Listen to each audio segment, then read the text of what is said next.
আমাদের মধ্যে উপস্থিত হয়েছেন, ওনাকে মঞ্চে নিয়ে আসতে অনুরোধ করব। কেউ বাধা দেবেন না, একটু রাস্তাটা ক্লিয়ার করে দিন, যাতে উনি খুবই ক্লান্ত, তবু ক্লান্তি আর পরিশ্রম ওনাকে কোনোদিন ক্লান্ত করে রাখেনি। আপনাদের জন্য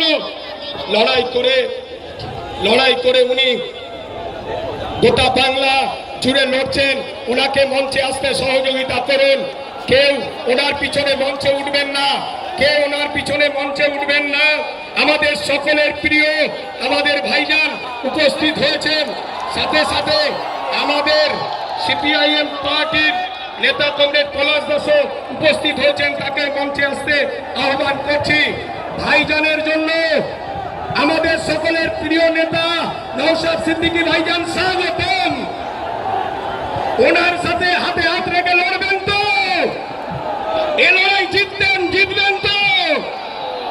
আমরা আমাদের স্বরূপনগরের বামফ্রন্ট এবং আইএসএফ এর পক্ষ থেকে প্রথমেই আমরা ওনাকে সংবর্ধিত করব।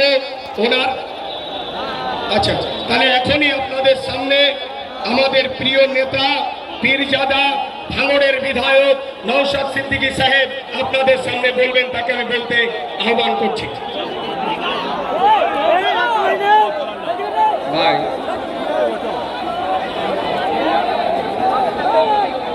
আপনারা যদি কথা বলেন তাহলে আমরা কি করে বলবো বলতে? আমার এখানে আসার কথা ছিল 6:30, 5:30, সেভাবেই আমি বেরিয়েছিলাম। কিন্তু একটা র্যালিতে আপনাদের মতো সাধারণ মানুষ 4 ঘন্টা টাইম নিয়ে নিয়েছে, ফলে আমার আসতে এখানে দেরি হয়েছে। আপনারা জানেন আজকে কমরেড বিশ্বজিৎ মণ্ডলদার সমর্থনে আজকের এই জনসভা। ইভিএম মেশিনের 2 নম্বর বোতাম টিপতে হবে আগামী 29শে এপ্রিল। সেই নিয়ে মর্মেই আজকে আসতে ভাই ভাই ভাই যে যেখানে আছে ওখান থেকে দাঁড়িয়েই থাকো। 1 মিনিট আপনারা কি চুপ করবেন? একটু চুপ করবেন ভাই, দাঁড়িয়ে থাকো, সবাই দাঁড়িয়ে পড়ুন, সবাই দাঁড়িয়ে পড়ুন।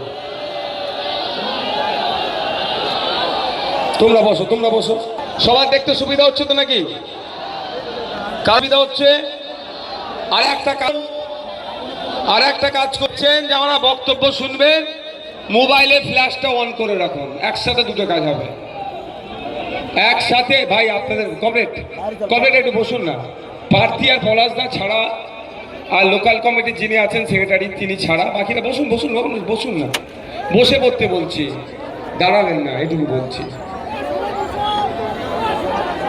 আজকে এখানে আমি উপস্থিত হয়েছি, আপনাদেরকে বলবো, আপনারা আগামী 29শে এপ্রিল যদি মনে করেন বিজেপির সাম্প্রদায়িক শক্তি আটকাতে হবে এবং দুর্নীতিগ্রস্ত তৃণমূলকে পরাস্ত করতে হবে, তাহলে আগামী 29শে এপ্রিল ইভিএম